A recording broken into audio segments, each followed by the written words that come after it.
and welcome back to the Bleav in Iowa State podcast. I'm your host, Tyler Carter. And I'm your host, Cody Van Ciello.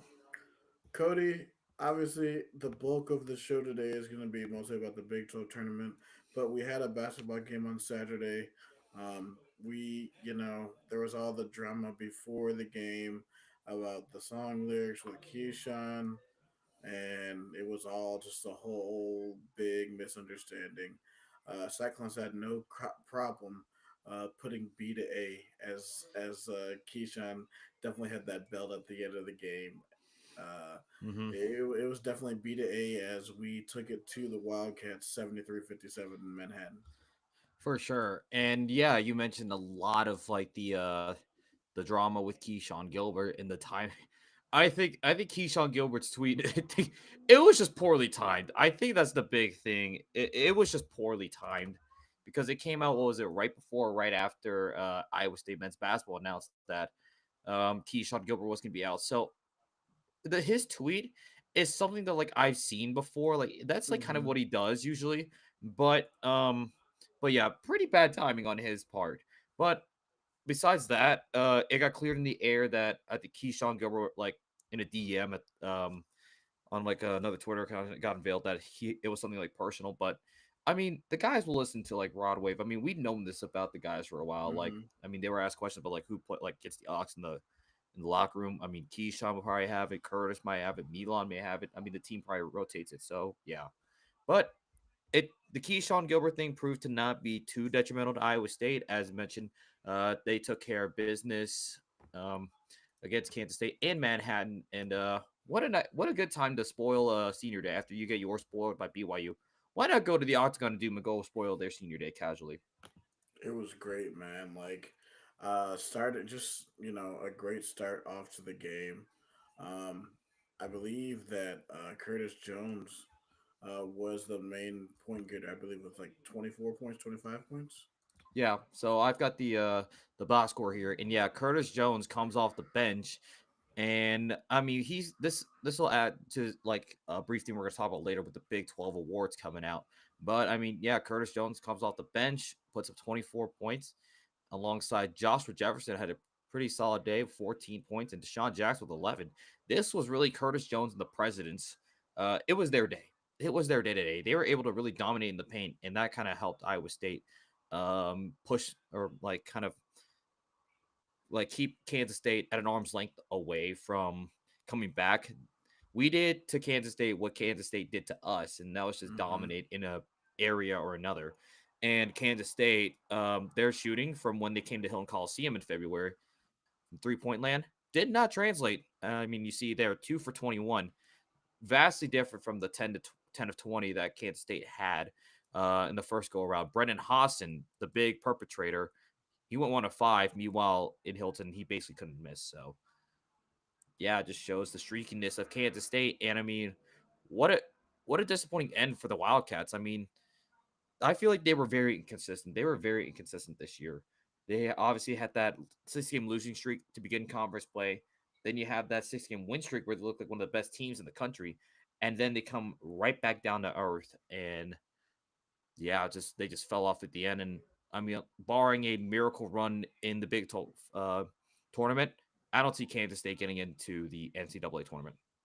Not at all. That dream ended when in Provo when they got beat by 15 against BYU, and they've been on the downturn ever since. I hmm mean, it's a very peculiar and bizarre situation. To be honest with you, because it's just it's been like this since the second half of last year. You remember, and if you remember last year coming into that infamous game at Hilton, they were in the top 20, and then they just have been in a complete nosedive since the second half of last year, and they've been on a total collapse. So hmm something has got to be done. I don't know, and I think Jerome Tang's buyout is pretty high, so I think they're still gonna keep him, but like that is not a good situation in Manhattan right now. Yeah. And speaking of when you mentioned the video of Keyshawn with the belt ass, shout out to Jeff Dubrov from KCCI for capturing this video. I mean, I saw a meet where like look how nonchalant the team was here, and then you just see Keyshawn Gilbert. Like he had a really fun time. He had a really fun time there. Yeah, so shout out Jeff Dubraw for that. And did you see the I don't know if you saw the meme where it was like it was outside the lines with their tweet. You saw like the contrast between the celebration that Kansas State had after they beat Mm-hmm. us versus our celebration. That caused a bit of a stir, but I mean, I was a what part of that story. It yeah. was hilarious. Mm-hmm.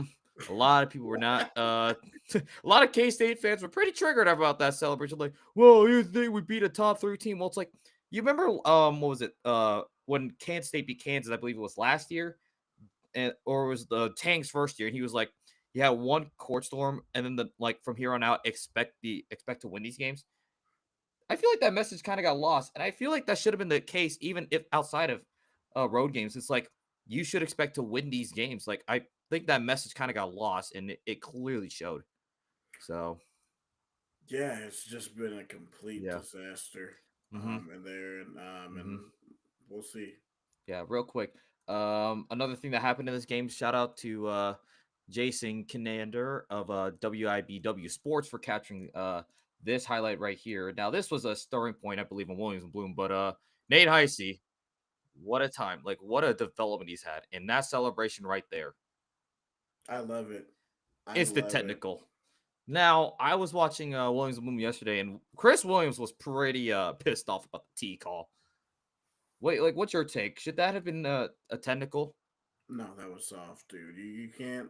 These players are not robots. Like, are we gonna become like the NFL before when it was like the no fun league and you were penalizing every single celebration? Nah, man. These kids have emotion. Let them. Obviously, in within reason. Like, you don't want it Yeah. to be like the Wild Wild West or WWE, but like, um, I think like we got to let these kids have emotion. Like Hmm. that's what makes college basketball fun. And then eventually, I think a Kansas State player, I don't remember who it was, slammed like a table that was like with some bystanders, and then that Kansas State player got a technical from that as well. So Yeah, that was I David and mean, guessing. David Gasson, okay, Yeah, David and Gasson. Yeah. okay, but I mean, I think the officiating, man, maybe having a more experienced crew because I believe that crew, I think the ref that called the technical on Nate Heisey, that was only his second Big 12 a game. So I think if you had a Oh veteran boy. crew of the Big 12, like of the Big 12, then maybe like Nate Heisey would have just gotten more like a word from the ref, not a technical, but just like a word like, hey, don't do that again, or like do it to somebody else. Because I mean, he did do it in front of the bench, but Hmm. I mean, to be fair, um, Kansas State and Jerome Tang was asking for a technical. Like he was Yeah. trying to do what TJ did to fire up his team and get a technical. That clearly did not work.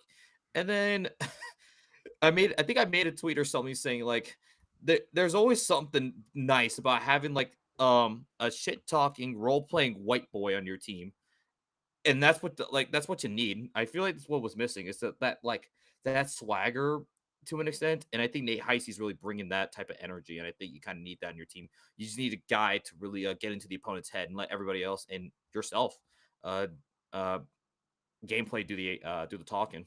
But it's fun to see a guy just have like that sense of just like brashness, and I think it was a jolt really needed. It's just kind of like the Christian Leitner prototype of basketball players at Duke. No, definitely, man. You always want to have you said. It's a great point. You always want to have that one player that is like a spark plug. So sort of like at least if we're gonna go back to my era, like an Aaron Kraft. Like I can never stand him. He had the most punchable face. Um, because the funny thing is, like me and Eric had the same conversation like right before when I was on my way home to record. Like we were just talking about this, and he said the exact same thing about the Nate Heisey comparison. So that was Hmm. just pretty funny to me that we brought it up here. But like, I mean, yeah, anytime when you exude confidence. Like I like just keep doing what you're doing, and like this could hey like it's gonna go into what we're gonna talk about now. Obviously, we're gonna put that in the river mirror. We're gonna talk about this Big 12 tournament. Um, Yep. is there So anything you want to add before the end? No, I think we're good to go. I'm ready to talk about the Big 12 tournament, and then if you're watching on Twitter or YouTube, you can check out you can see the bracket right here. So Houston is the number one overall seed. Texas Tech is the number two.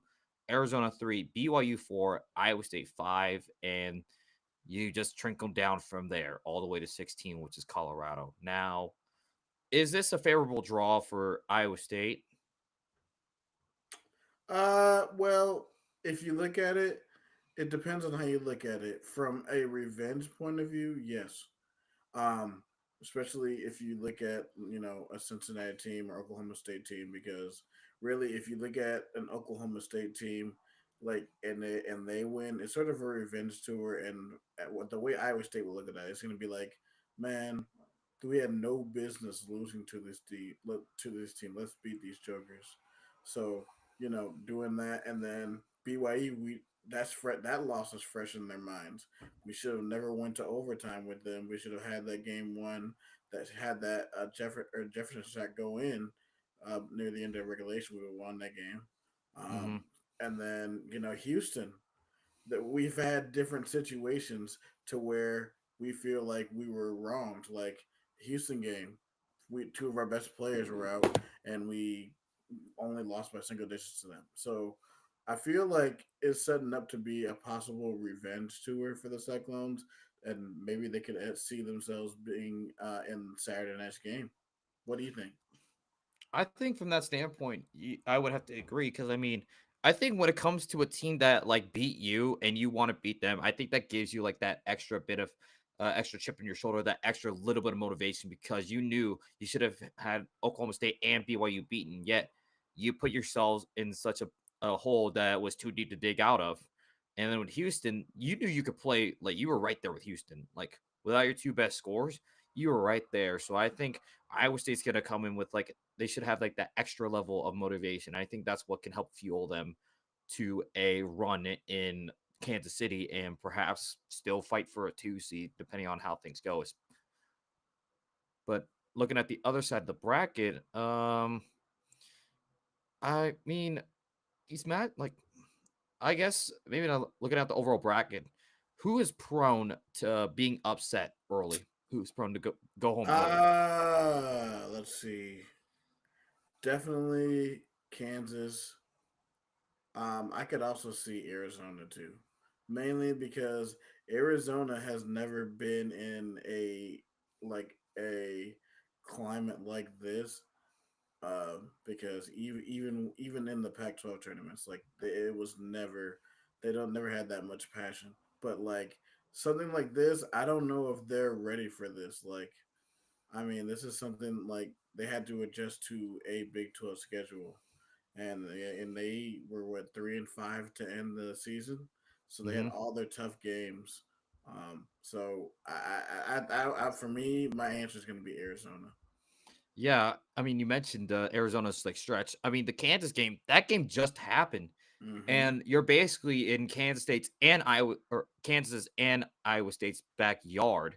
So the fact that like you may have to deal with Kansas again when you just lost to them at Allen Fieldhouse, that is not setting up good for Arizona. And yeah, they've been in a slump here the last few weeks, and I don't know if I can really trust them. Like, I mean, somebody who could make a run here would be Texas Tech. I think this is a good draw for Texas Tech. It depends what their mindset is going in, because Texas Tech usually has a knack to like you saw it last year. Like they were pretty good last year, but last year they sort of like crapped out. But that was because they also had to play Houston. So like they got to, and I watched that game. They got absolutely demolished by Houston. But Right. like yeah, I could totally see Tech making a run.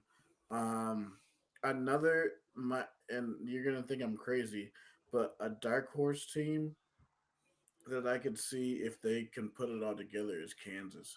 I think if Kansas can find just something, a little bit of a spark, because they fully haven't given up on Bill Self. I think we could possibly see them on Saturday night. So that, I Mm-hmm. mean, for me, I think KU, if they can pull it together, can do it. And then another team, that could be primed, I could also see is maybe a team like a West Virginia, something like that, or maybe a Baylor, and of Mm, course BYU. But like, this is assuming BYU, like BYU beats Iowa State on Thursday. yeah, BYU is like the hottest team in the country, so Mm-hmm. I don't doubt that they could win this game. But if what happened to them last year happens this year, where they get cold, it spells doom for BYU. And I mean, BYU kind of has the same formula as last year, where it's like a lot of like the way they run their offense. It feels a little similar, especially with the 3 pointers that they're shooting. If those don't fall in, then it spells danger for them. But I mean, I guess your early prediction, like very early prediction for this tournament is who's gonna win the tournament and who's gonna be the MVP. Ooh, ooh, okay. Um, let's see. You know what? My pick is going to be Texas Tech, and I think the MVP is gonna be JT Toppin. He, dude has been amazing all year, and he's probably gonna win Big 12 Player of the Year. Um, or either it's either in between him or LJ Cryer, who I think is Yeah, going. Who was my pick for Big 12 Player of the Year, but he's JT Toppin's definitely going to be in the running. But that's my pick for the tournament. yeah. I think, I mean, I think the conventional choice would have to be Houston, and I mean, it Mm-hmm. makes sense, and it would have to be LJ Cryer, just with the way that he's really stepped up in the absence of Jamal Shed. And I mean, Houston, and I mean, if they see Iowa State, maybe Houston would feel that sense of last time we met in Kansas City, they beat our asses. It's our turn to beat their ass and go win the championship. I really wish the bracket would have fallen in a way where Iowa State and Houston would have been in the championship round, but I mean, things didn't fall for Iowa State's favor, so that's unfortunate. But it will be a nice semifinal, and I mean, maybe whoever comes out of the Iowa State, Houston, BYU side of the bracket may win the tournament. I think out of like the two sides of the bracket, I think whoever comes out of the Houston side of the bracket is gonna be who wins in Kansas City. Yeah, I agree. I mean, because like for ours, like I mean, we would be battle testing and it'd be the most amazing like revenge tour of all time. But like we also got to remember that there's bigger things that play for us. Like Hmm. obviously, if you've listened to all the other shows, it's been the debate of rest versus momentum. I mean, for me, and where I'm gonna ask you after this. For me, I feel like you gotta have momentum, and obviously I think for me the way this thing goes down, I think that we win the first two games and eventually we fall to Houston. I mean, and even with that, like that's only gonna be and even like even if we were making the championship, that's only 1 day difference in rest. And like by that point, you'll have the way the committee will look at it. They're gonna be like, okay, well, you won 2 games and then you lost a hard fought one to Houston. Like, there's no shame in losing to Houston again, especially if it's like single digits. And you'll have like 5-6 days to prepare, for like a 14 seed. So like, it's nothing that's mismanageable. So like, I think when you look at it from that point of view, like you want to be playing your best basketball, and by the time you're going in, and we'll have a 3 game winning streak by that point, in that hypothetical situation.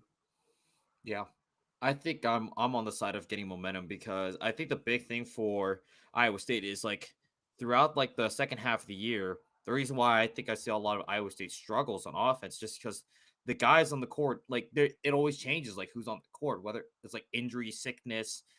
I think the starters has just never had enough time to really gel together and play like as a unit. So I think in Kansas City, it's a great opportunity to get more reps for our starters and for our team as a whole.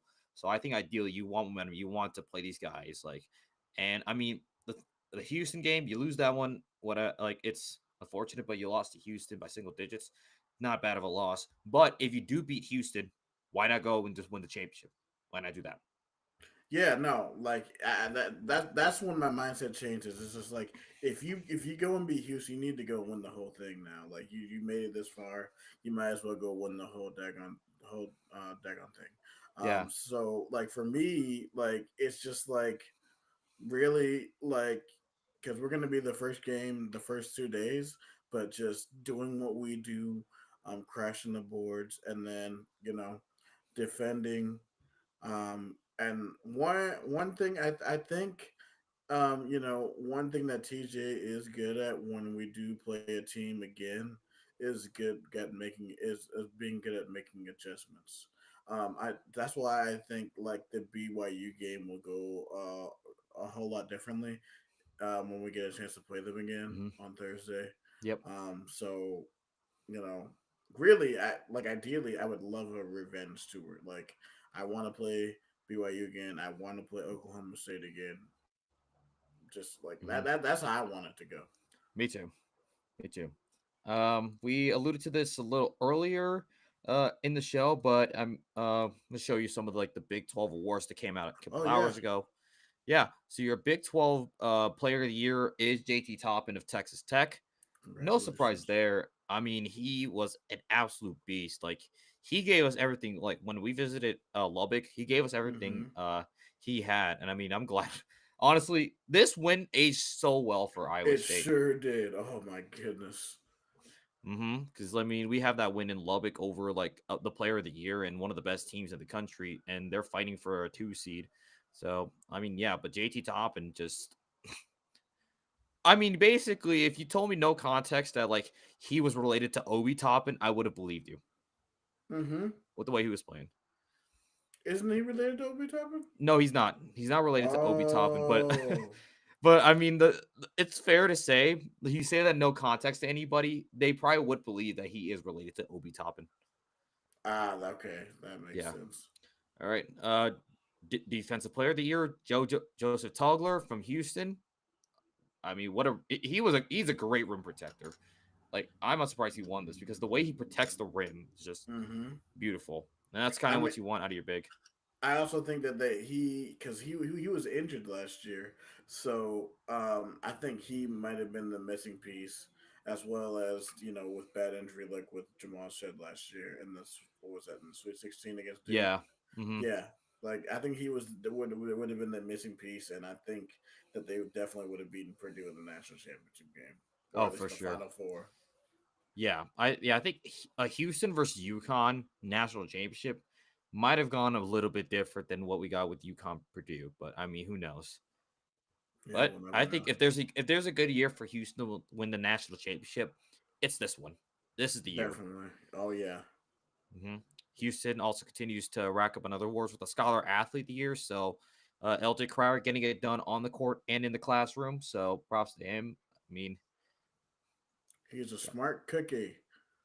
hmm Yeah, I mean, your performance in the classroom kind of like shows like what you do on the court because obviously at the end of the day, these guys are all student athletes. So I mean, Right. yes, they're getting paid a lot of money to play basketball, but I mean, they're still students at the end of the day. So to put that dedication in is a different level. So Right, shout out to LJ Crowder. right, and you gotta have something to fall back on if you don't make it pro Mm-hmm. in sports. Yep. Big 12 freshman of the year goes to VJ Edgecombe of Baylor. I mean, that poster, the first day of college basketball, when I saw that poster, I'm like, okay, this guy's gonna be a good freshman. Oh God, he killed what was it Mark It kid? was, yeah, yeah, oh yeah, they didn't they like wait, yeah, because they got was it them that got destroyed by Gonzaga or did Gonzaga destroy them? Yeah, Gonzaga blew the doors off of Baylor, but Baylor had that Yeah, highlight to fall on. But yeah, yeah, other than that was yeah, but insane. jeez, that being the first thing, like first day of basketball, and for how late it was, I genuinely could not sleep after that because somehow that woke me. That single play woke me up and kept me up for a couple hours. You're like, I still can't believe that. Mm-hmm. And like I think he like his play definitely impressed me like when they came to Hilton. I was like, wow, Mm-hmm. this Edgecombe guy's pretty good. He's been Mm-hmm. pretty consistent throughout conference Yeah. play too. Yeah. I think it's just the fact, like, unfortunately, Baylor like didn't have many highlights this year just because of their inconsistencies. But BJ Edgecombe was a constant for them, so who knows? Oh, Maybe for BJ sure. Edgecombe can produce and maybe get some production from Roach and Nunn. That Mm-hmm. maybe Baylor could do like some damage in Kansas City. But Maybe. moving on to newcomer of the year, JT Toppin gets another award from the Big 12. So he gets player and newcomer of the year, and I am not surprised by this, just the way he went scorched earth in the conference.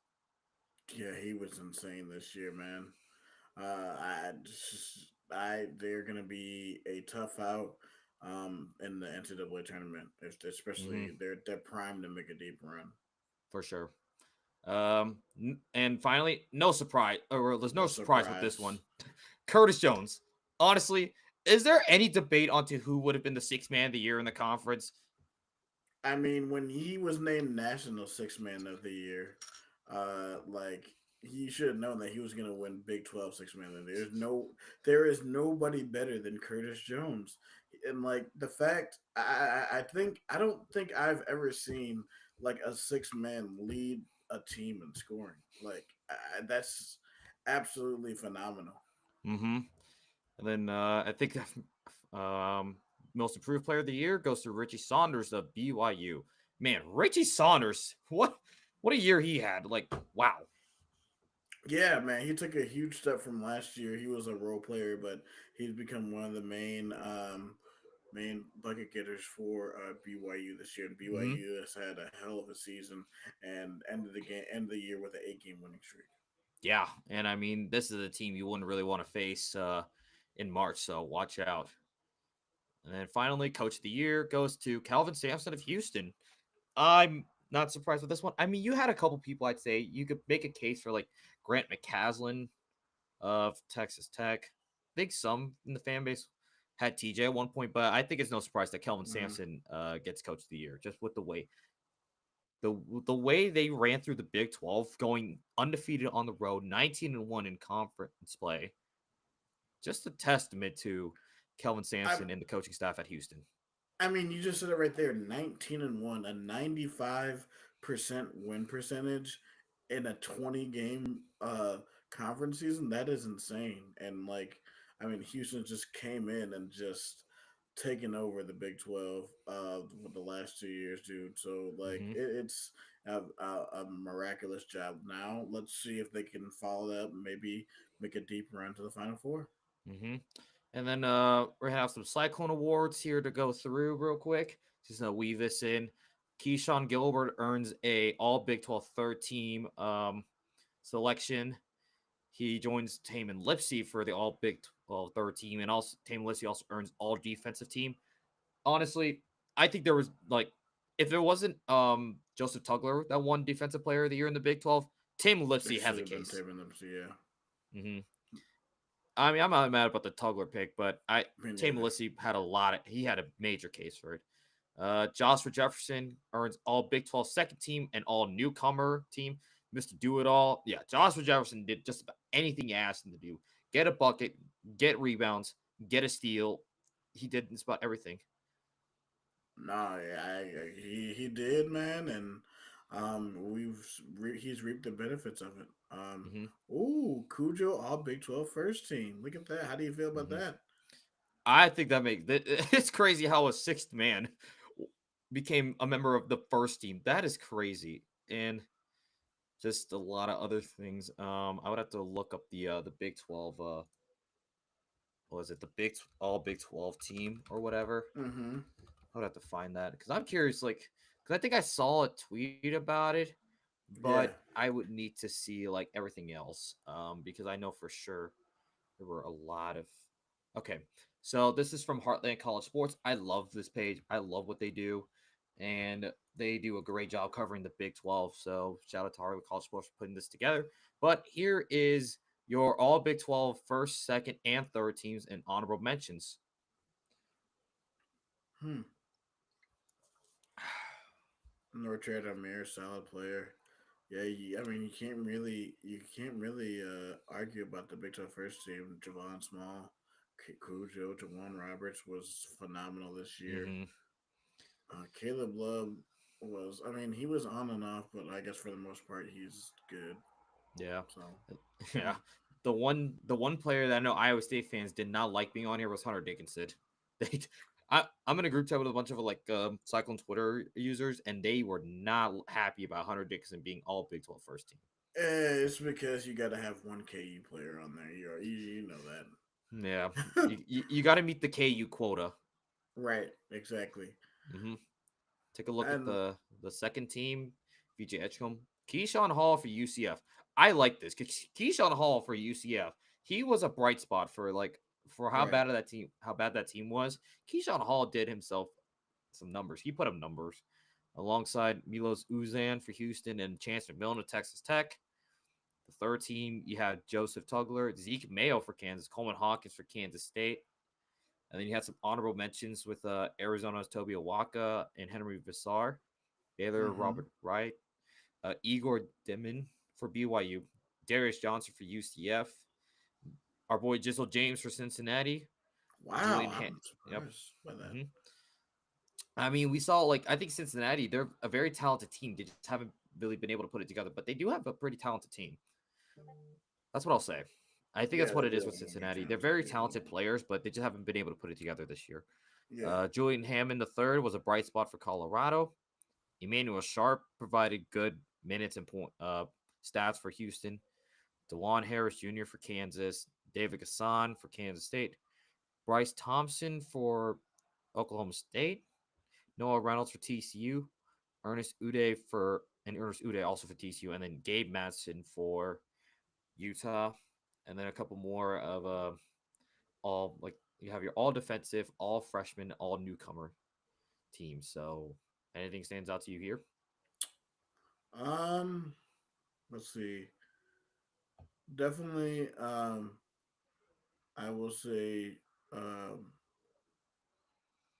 damn, Jaden Quaintance, he emerged as soon as Freeman left. Like even like in the game, he impressed me when he played us when Cujo went off for like 33 points in that game. For sure. Definitely impressed me in that game. And then Norchad Omier, he's been a solid player for Baylor. Obviously, it hasn't been working out for them, but I think he can. Even if he stays, he can end up being a nice player. hmm I do. I really like Christian Anderson from Texas Tech. Yeah, dude is a baller. hmm We saw it firsthand when he basically couldn't miss from three. It was insane. Is that's the guy from Germany, right? Yeah, I believe so. Yeah, Christian Anderson. So I think somebody in the Cyclone Twitterverse was like comparing him to Dennis Schroeder. I mean, it would be an accurate comparison. They're both German. That's great. I mean, oh my god, that would be yeah. So awards and I mean the tournament coming up. So what a regular season this was. Got the highs and lows for Iowa State, but now all your focus is to Kansas City and into March. And I want to take a look at Jerry Prom's bracketology because it came out this morning, Yes, and I just wanted to get your take on the bracket here.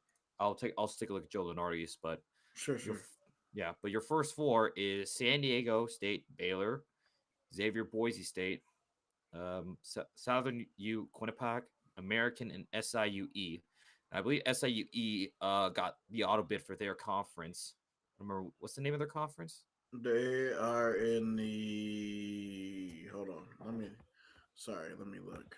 All right, hold on. Let me see if I can actually take a look at this here. SIU Edwards. Ohio Valley. Oh yeah, the I have Ohio it on Valley here. Conference. Yeah. Yeah. So, I mean, do any of these teams I guess on like the first four and then the bubble? I before we look at the main bracket itself, anything on the bubble stands out to you? Um. eh, the only team that I could really see making a run, and I can't believe I'm really believe I'm saying this, but something is speaking to me about North Carolina, man. Like it's just there's always that one blue blood that didn't have like a season that they expected, so they go on a run. and they make a run and they somehow end up in the Final Four. I think North Carolina can be that team this year. I wonder if this like kind of parallels like their year, the RJ Davis and Caleb Love year when they went to the national championship. Is there some parallels to that? Would you say? Uh, I they I think they were probably better in quad one, but like I would say yes because if they can string some wins together, keyword if because they lost to some very bad teams in the ACC this year. But if Hmm. it's all about getting hot at the right time. But if they can do that and become a bid stealer and beat Duke, I think that could be the recipe.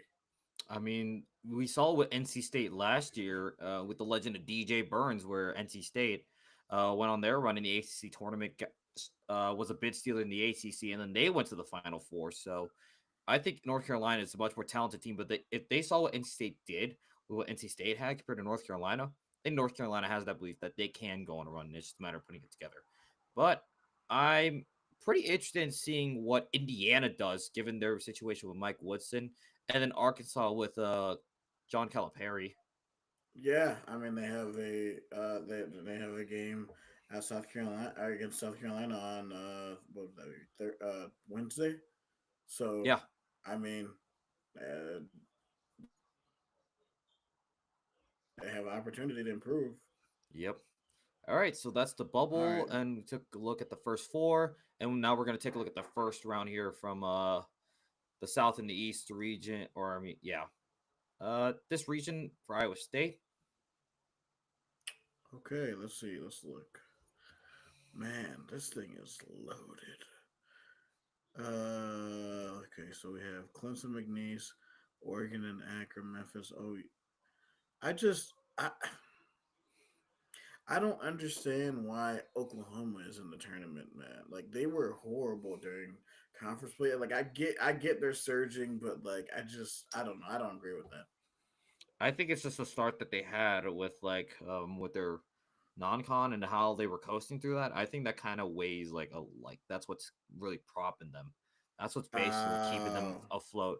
Because like I remember at one point they were ranked inside the top 20 that is before conference true. I play. do So remember that. Yeah. so that kind of helps them, I guess. And I mean, they did rattle off a couple of big wins. I think they have that win over Kentucky in Mm-hmm. Norman, so I think that weighs a bit. I mean, if you take a look at Oklahoma's resume, yeah, I mean they're 6-10 in quad one, Quad ones. but uh, okay, but all right, I can't pull it up the schedule. But anyways, yeah, they had a couple of key wins that really kept them in the tournament as like a bye. So that's probably where they fall. But Michigan State moving up to a 2 seed. Hmm. I Yeah. I don't bet mean, against yeah, don't ever bet against Tom Izzo in March. but look at the 7-10 matchup. Louisville Vanderbilt would be amazing, and then Hmm. I mean, imagine if Vandy pulls off the upset and then they play Michigan State in Cleveland. Man, look at that. And then I mean, look at us, like us having a possible rematch with Tyrese Hunter in his home city of in his home state of Wisconsin. Yeah. Well, It's I just man. somehow, some way, we always end up playing an old friend of ours. I think I saw one of the. I don't know if it was the Lenardi bracketology. I might go take a look at that. We might go take a look at that. But I think they had us like possibly match up against Mizzou. I think there was at one point where Iowa State was matched up against Mizzou. Imagine Oh a world where man, Iowa Caleb State Grill. goes against Caleb Grill. But I mean, this region is pretty good for Iowa State. I truly believe it. Like this is a nice region for Iowa State. They can get it going, and they don't have to worry about Auburn until the Elite Eight. Into the Elite Eight, yeah. I mean, we'll have to get past Michigan State. The good thing about Michigan State is Michigan State can't shoot the three, I but mean, they do have some yeah, nice bigs and stuff that can shoot. So that would be an interesting yeah, coaching matchup against Tom Izzo. yeah. Jeremy Fears. I was watching that Michigan State Michigan game yesterday. Boy, I mean, they were lighting it up. So I feel like I wonder if that's like a one off because it was like all the pomp and circumstance they just put it together, Mm-hmm. or is that going to be the start of like a bigger trend? So we'll have to keep an eye on Michigan State and their shooting. If they find that 3-point shooting, it's going to be a little more difficult for Iowa State. But if that was a one-off and Michigan State's not able to connect on those 3-point shots, then Iowa State can win that Sweet 16 matchup and then more than likely face Auburn again in the Elite Eight. I just yeah, that's really the key. I just want to, if we are in this region, I want to get to the Elite Eight and play Auburn again. I want another shot at them. All For right, sure. let's look at this East bracket. Are there any matchups, hypothetical matchups here that stand out to you? Ooh, BYU at Alabama. Mm, that's 7-2 in the second round. Okay. Mm-hmm. A lot of points will be scored in that game because both neither of them. I mean, BYU can sort of defend, but like Alabama can't defend at all. But and both of them shoot the three pretty well. So Mm-hmm. if BYU is on, then they can keep up with Bama. But Yeah. that's the key word, if, with BYU. Yeah. And then they'll have to try to keep up with St. John's. And I mean, yeah, that was St. John's is one of the teams I do not want to face, at least until the Final Four. So the way they play Yeah, ball, look out. yeah, Because they. imagine a matchup between St. John's and Duke to go to the Final Four. I mean that could probably be a matchup, and that's in Newark, and and that basically would be a home game for St. John's. I Mm-hmm. mean, there's a lot of Duke fans on the East Coast anyway, but it would probably be half and half. So that one is going to be an interesting region. Let's look at the West region. Yeah, Florida is your number one seed. They go up against 16 Omaha. Now Omaha in the Summit League, they played played St. Thomas of Minnesota, but because of St. Thomas not being eligible to go to the NCAA tournament because they just transitioned into the Division One level, Omaha got the bid before the game was played. And I'm not gonna lie, I don't know about that rule. I don't That like is a it. stupid rule that you have to wait like 4 or 5 years. That's so dumb. Like for real, we need to get away with that rule. Mm-hmm. Um, a possible like that 1-8 matchup, St. Mary's, that could be trouble for Florida. But I mean, if we're ooh, What? Tech is in this bracket, Mm-hmm. so I mean, can you imagine a Florida Texas Tech Elite Eight matchup? Ooh. That would be interesting. Mm-hmm. Or I mean, and then Drake is in this bracket too. Drake just came. Congratulations to your Drake Bulldogs, Yeah. who won Arch Madness. I forgot to bring that up, Yeah. but yeah, They left no Drake. doubt. They They left left no no doubt. doubt. All the people talking about like, will Drake make the bracket as an at large?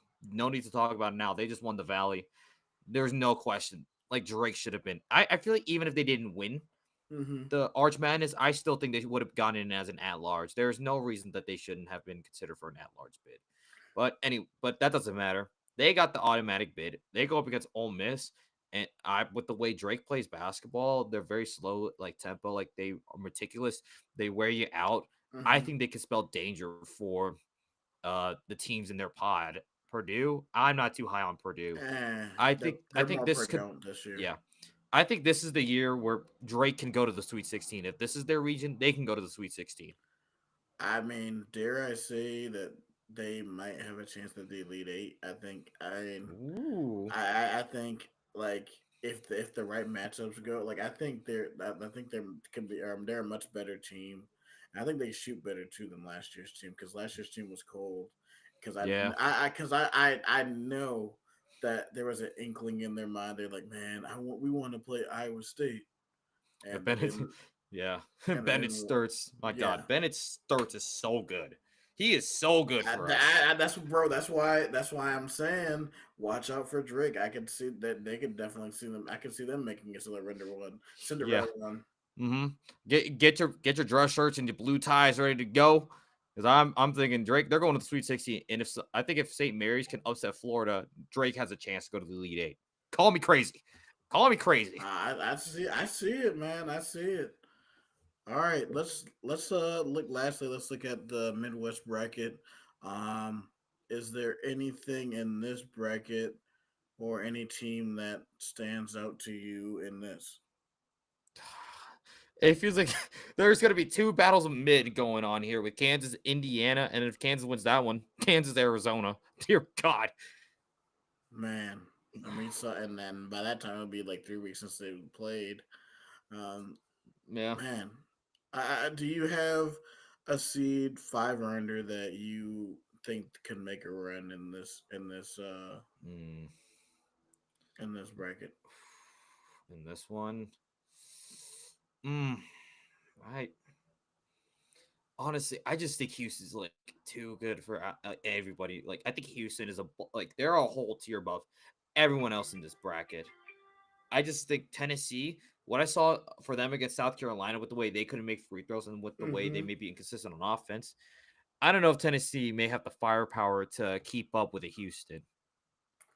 Do you think that because there are some people that think that the same thing can happen again to Houston, but the only problem is that like I think Houston is a better team offensively than what they were last year. Mm-hmm. Like with Houston before, all you had to worry about was like, you know what, okay, we just got to figure out this defense and then have to force them to score. Basically, like the first few teams, the first two Yeah, years. yeah, the first 2 years. Yep. So I think for me, Houston is a much more complete team, and Mm-hmm. I just see Houston rolling through this bracket. Yeah. Like honestly, if we're looking at who has the easiest road, I'll say the West. I think Florida. I think Florida is going to just run through, have a easy road to the Yeah. Final Four. I think Houston and I mean, if Texas Tech beats Florida, who knows? I think Houston in this bracket they have the easiest path to going to the Final Four. Like in this I like think I bracketology. think yeah, I think Auburn has a hard look at this. Look at who you have it. Like the South bracket is going to be insane, bro. Yeah, if this holds up. If this holds up, yeah, you have Clemson, who's been pretty good. UConn, who like they're the two-time defending national champs, so you'd have to play them in the round of 32, and then you have Iowa State, like a team who's been top 10 most of the year. Like Mm-hmm. Louisville's been good. Vanderbilt, who's solid. Michigan State, who won the Big Ten regular season title. So like, I mean, that's going to be a hell for Auburn. Mm-hmm. And I mean, with the way Auburn like kind of struggled, if like I remember last year they got upset from Yale, and that was because of that Mm-hmm. because I believe Chad Baker Mazar was ejected from that game or something related. Something had to like Chad Baker Mazar had something to do with the outcome of the Yale game. Yeah, Because what's Chad Baker Mazar ejected for a flagrant foul against Yale? I believe Or so. Yeah. yeah, because we saw what happened when he got ejected from the game against Alabama. Mm-hmm. You lost like that piece. And I mean, Alabama took it to you. And again, Alabama's very talented, but still, like Alabama or Auburn has taken a couple losses here recently. So they might have fallen a little bit. I think they're still a 1 seed, but they're not the number. I don't think right now they're the number one overall. And I'm just looking at it from like a metric standpoint because people are Yeah. saying Duke, which I get. Duke is like they get really propped up because like they're beating shit out of a weak ACC conference, but it's still a weak ACC conference. So I'd say my order for the 1 seats in this scenario would have to be. hmm, I guess I could still put Auburn up as number one overall. Houston would be the number two. Duke three, Florida four. That would be like my number one Mm-hmm. overall, like number 1 seats. But I'm gonna just jump around because basically we're just previewing a lot of March things here. So this is Joe Yeah. Lenardi's bracketology. So kind of a similar bubble here, but you have Ohio State in it. Um, Xavier's in the bubble as well. And let's see here, the South region, some changes.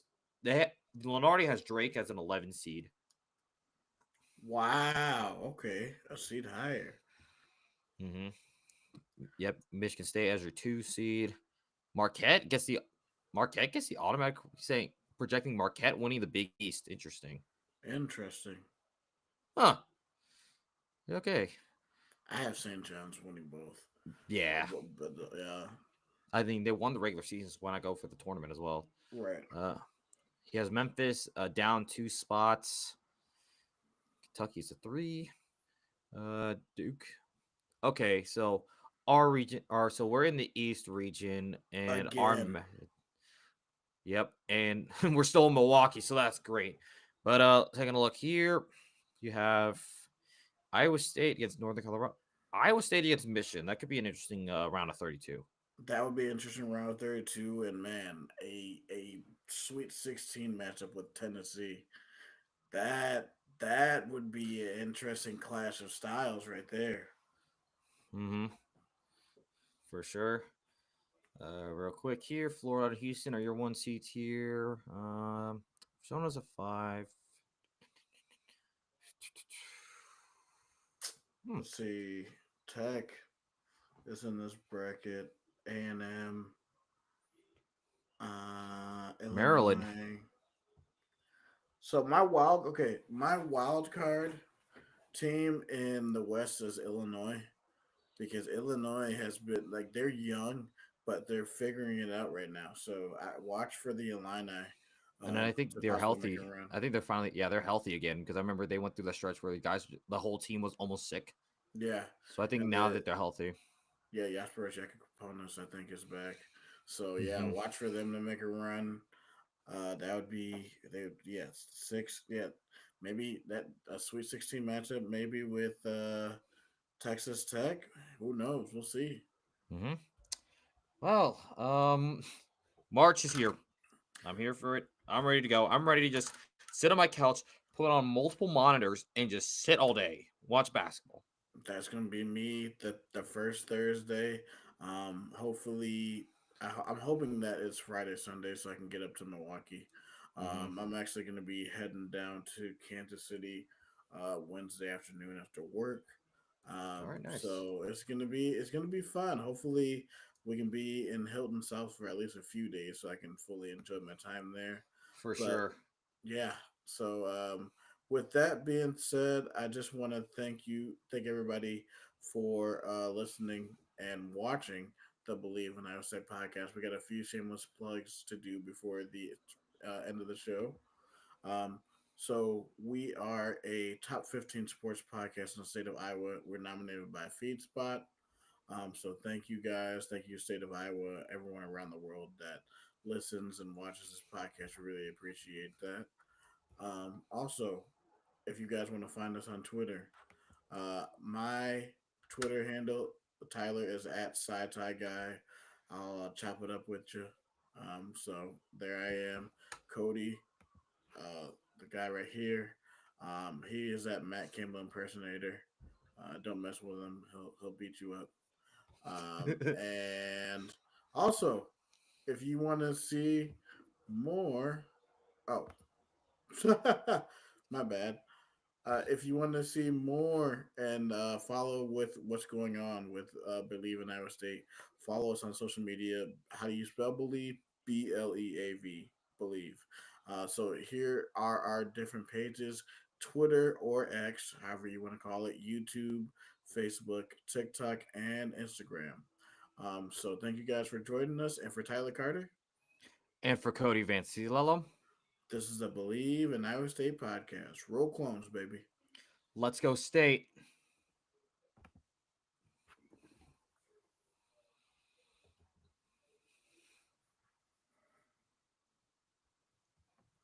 All right.